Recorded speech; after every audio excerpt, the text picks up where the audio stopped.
அன்புநேயர்களே, இன்றைய புதன்கிழமை ஏப்ரல் 1 மாலை செய்தியாக நாம் பல செய்திகளை காவி வந்திருக்கின்றோம்.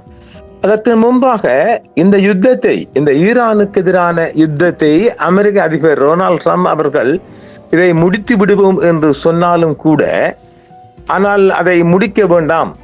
அவங்களோட 6 எண்ணெய் தீவு இருக்கு இல்லையா, அவங்களோட காக் தீவு மாதிரி 6 தீவு இருக்கு, அந்த தீவை கைப்பற்றுங்க. அங்க இருக்கின்ற 50 ஆண்டுகளாக இருக்கின்ற இஸ்லாமிய ஆட்சியை வீழ்த்தி அமெரிக்காவுக்கு ஆதரவான அதாவது சியோனிஸ்டக்காரங்க வரை ஆட்சி எடுக்கும் வரைக்கும் இந்த ஆட்சியை நீங்க விடக்கூடாது, அடிக்க வேண்டும் என்று அமெரிக்காவுக்கு அழுத்தம் கொடுக்குறோம். யாரு? சவுதி, குவைத், அமீரகம், ஜோர்டான், எல்லா அரபு நாடுகள். ஆனா இதுக்குள்ள கட்டார் கதை வரை இல்லை. கட்டார் கொஞ்சம் ஓரளவு நல்லம் என்று சொல்லாங்க தானே, கட்டார் கதை வர இல்லை. இவனுகள்ல இந்த அரபியல்ல இந்த காட்டரபியல்ல கதை தான் கூடுதலாக இருக்குது. அப்ப அமெரிக்க அதிபர் இப்ப நேற்று ஒரு அறிக்கை நாம செய்து தந்திருக்கிறோம் இல்ல, ஒரு 2-3 வாரங்கள்ல இந்த போரை முடிக்க வரோம், கொஞ்சம் அடிச்சிட்டு போறான்னா இவனுள் போறான்னு இல்லை, உங்களுக்கு பணம் தானே, நாங்க பணம் தாரோம். ஏற்கனவே அமெரிக்க அதிபர் சொன்னார், இந்த யுத்த செலவுகளை அரபு நாடு தான் தரவணும். இவன் அப்பனோட்டு பணம் இல்லையே, சும்மா பூமியில கிடக்குற நம்ம ஆயில் காசு தானே, பூமியிலே சும்மா கிடக்குற எண்ணெய் காசு தானே, ஆயில் காசு நாங்க தாரோம், காசை பத்தி எல்லாம் கவலைப்பட தேவையில்லை என்று ஒரு புறம் அவர் சொல்லியிருக்காங்க. அப்ப இந்த போற இந்த அரபியல் தான் உருவானுங்கள்ல, நீ முடிச்சிடாதே, நாங்க உங்களை நம்பி நின்றுட்டோம், எங்களை கைவிட்டு போயிடாங்கன்னு சொல்லி அவன்கிட்ட காலை பிடிக்கலாம் அவனுங்கள். இப்ப ஈரான் காலை பிடிக்கிறான், ஈவன் மாம்ஸ். இது ஒரு புறம் இருக்கு. இப்ப நம்ம சொன்னோம் இல்ல, யுக்ரைன் அதிபர் வளைகுடா முழுவதும் பேச்சுவார்த்தை பண்ணி போய்க்கிறாண்டு. இப்ப இவங்க அபுதாபி, அமீரகங்காரங்களும் போருக்குள்ள நாங்களும் குதிச்சா என்ன, யாரை நம்பி குதிக்க போறாங்க? யுக்ரைனை நம்பி. இப்ப அவனும் ஒரு 5 வருஷமாக பெரிய சண்டையில பணம் இல்லாம கிடக்குறான்ல, நாங்க அரபு தேசம், நாங்க பணம் தாரோம், அதனால எங்களுக்கு தேவையான ஆயுதங்களை கொடுங்க, சண்டைக்கு போகலாமாண்டு அபுதாபி இது குறித்து ஒரு பெரிய ஒரு மாநாட்டை அவங்களுக்குள்ளே போட்டு ஒரு கன்ஸ்டன்ட் பண்ணி வராங்கண்டு இன்றைய 12 மணி செய்தியாக, இன்றைய மாலை செய்தியாக நாங்க வந்தாலும் இன்றுதான் இது வளைகுடாவில் இதுவும் ஒரு ஆட்பரித்த செய்தியாக வருகின்றது. ஏராளமான தாக்குதல்கள் நடைபெற்றிருக்குது. அப்புறம் இவங்களோட இஸ்ராயல் மீதும் ஒரு 3-4 தாக்குதலும், லூகாஸ் என்ற ஒரு ஆளில் அபிமான கொஞ்சம் செலவு கம்மியானது. அதை நாம ஏற்கனவே இவங்க செலவு குறைஞ்ச அதை இலக்கு குறிவைக்காம போகக்கூடிய இராணுவ தளவாடங்கள் மூலமாக அந்த கலனைத்தான் கொண்டு அழிக்க போறாங்கன்னு சொன்னோம் இல்லை. அந்த மாதிரி என்ன போர் மீண்டும் தொடரும், 2 நாட்டுக்கும் தாக்கு பிடிக்கல. யாருக்கு? இஸ்ரேலுக்கு முடியல, அமெரிக்காவுக்கு முடியல, எல்லாம் தீர்ந்து போகுது. அதனால இவர் இப்போ 3 வாரம் டார்கெட் பண்ணி வச்சுக்கிறாரு. இந்த 3 வாரத்துக்குள்ள நாம இதை அடிச்சு கலைச்சு போட்டு போயிடுவோம். போயிட்டு நாம சொல்லானே, நான் தான் சண்டி ஆயிட்டேன் அப்படி சண்டி வாங்க. இப்ப நாம உடனே மத்திய கிழக்குள்ள நின்று உடனே ஜம்மன் அபுதாபிக்குள்ள போய் இந்த செய்திகளை பார்த்துருவோம்.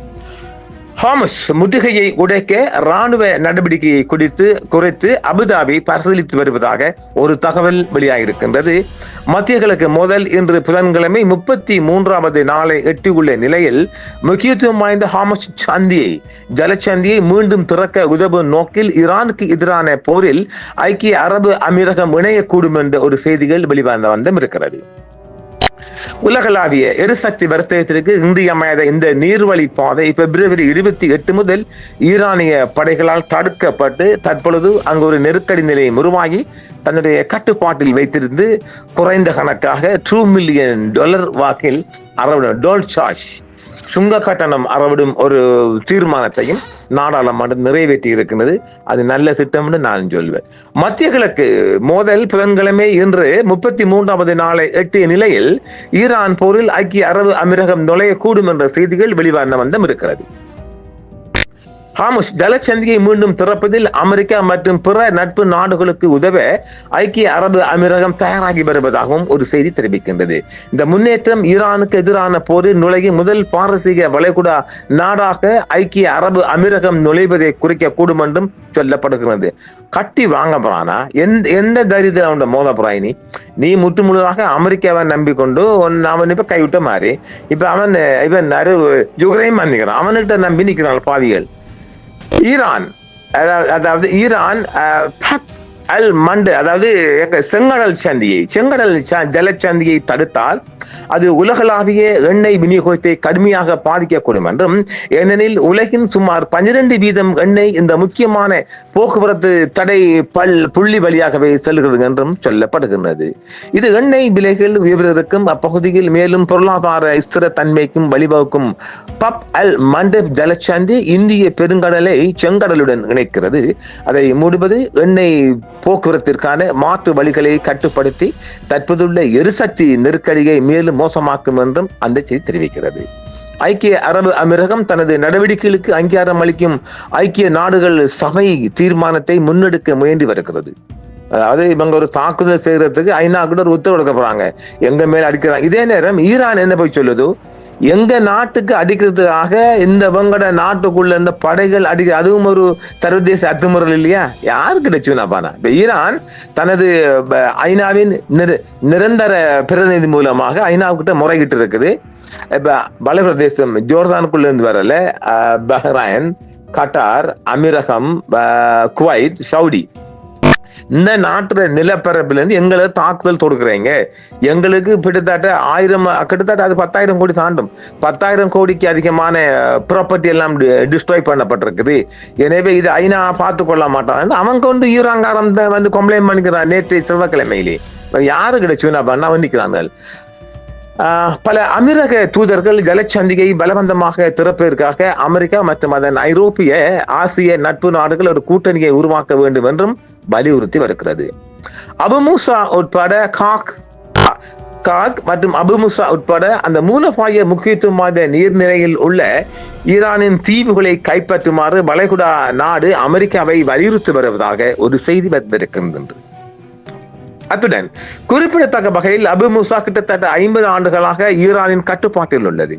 ஆனால் அது அமெரிக்காவால் உரிமை கோரப்படுகிறது. ஐக்கிய அரபு அமீரகம் தவிர சவுதி அரேபியா உட்பட மற்ற வளைகுடா நாடுகளும் ஈரானில் உள்ள இஸ்லாமிய ஆட்சி கவிழ்க்கப்படும் வரை போர் தொடர வேண்டும் என்றும் விரும்புவதாக அரபு தேசங்கள் அமெரிக்காவை வலியுறுத்தி வருவதாக ஒரு கட்ட செய்தியாக செய்தி வந்திருக்கின்றது.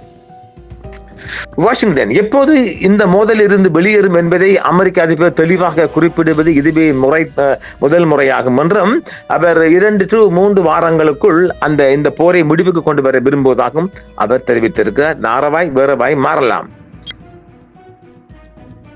அல் மண்டே பகுதி, அதாவது செங்கடல் பகுதியை மூடுவதாக ஹூதிகள் அச்சுறுத்தல் விடுத்த நிலையில் ஹொர்ரமாபாத் மீது பறந்த அமெரிக்க லூகாஸ் ஆளில்லா விமானத்தை ஈரான் சுட்டு வீழ்த்தி இருக்கிறது.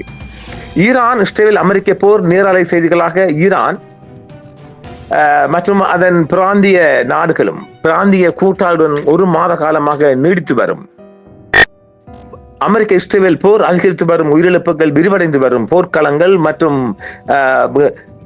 நாளாந்தம் அதிகரித்து வரும் பதட்டங்கள் மத்தியில் எந்த ஒரு உடன்பாடும் எட்டப்படாவிட்டால் ஈரானின் எரிசக்தி மற்றும் குடிமை உள்கட்டமைப்புகள் மீது கடுமையான தாக்குதல்கள் நடத்தப்படும் என்று அமெரிக்க அதிபர் டொனால்ட் ட்ரம்ப் எச்சரிக்கை விடுத்திருக்கிறார்.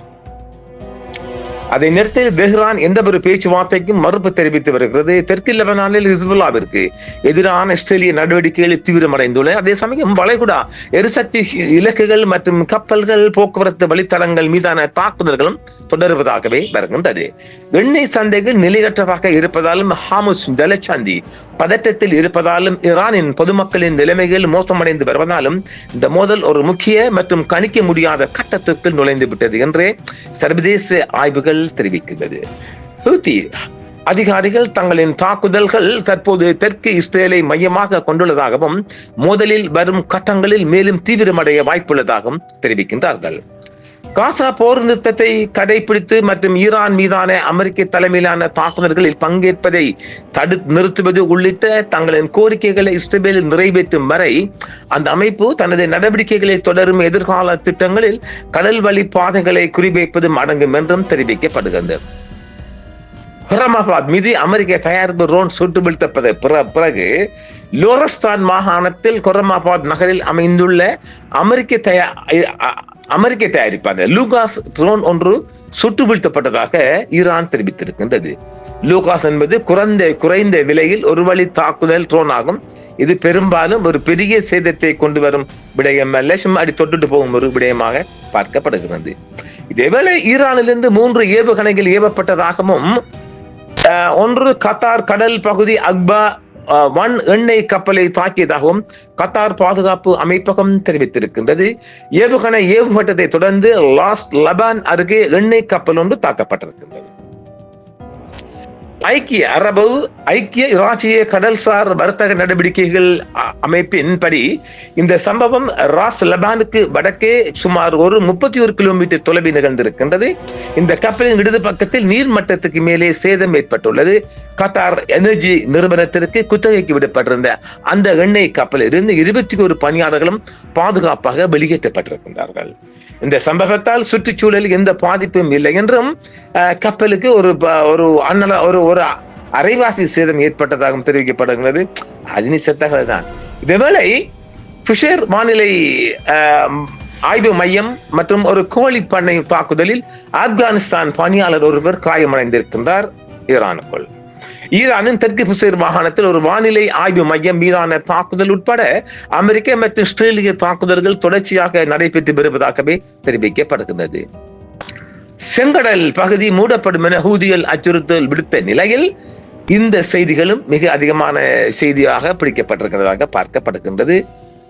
இதேவேளை ஈரானின் உட்கட்டமைப்பு மீது ஏகப்பட்ட தாக்குதல்கள் நடைபெற்றிருக்கின்ற சேத மதிப்பீடுகள் தற்பொழுது மதிப்பிடப்பட்டாகவும் வருகின்றது. ஹூதிகளும் தனது தாக்குதலை தொடுத்திருக்கின்றார்கள், அதுவும் ஒரு சம்பவமாக வருகின்றது. இதே நிலைமையில் தெற்கு புசர் மாகாணத்தில் ஒரு வானிலை மையம் தாக்கப்பட்டதில் 2 பேர் காயப்பட்டதாக தற்பொழுது செய்தி ஒன்று கசிந்து வருகின்றது. அது அடுத்தாக ஈரான் இஸ்ரேல் போர்களை தொண்டால் டெல் அபிவில் பின்னி பிராக்கில் ஏவுகணை தாக்குதல்கள் காயங்கள் உறுதி செய்யப்பட்டிருக்கின்றது.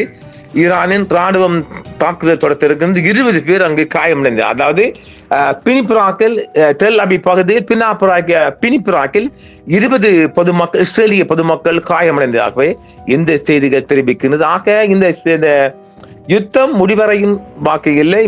அதாவது நாமல் இந்த ஏப்ரல் மாதம் முழுதாக உலகம் முழுவதும் வாழ்கின்ற மனிதர்கள் கண்டங்கடக்கும் ஒரு மாதமாக நான் பார்க்கின்றேன். ஏனெனில் மிகப்பெரிய தாக்குதல்கள் வர இருக்கின்றது. அழிவுகளும் சேதாரங்களும் மிக அதிகமாக வரவும் வாய்ப்பு இருக்குது. ஆந்திரர்களை மீண்டும் மற்றொரு காணொளி சந்திப்பவர்கள். என்றும் உங்களுடன் சன்ரைஸ் இந்தியா டிவி சப்ஸ்கிரைப் பண்ணுங்கள், பெல் பட்டனையும் கிளிக் செய்யுங்கள். உங்கள் ஆதரவே எங்கள் சேவை. ஆதரவு தாருங்கள், அரவணைப்போம்.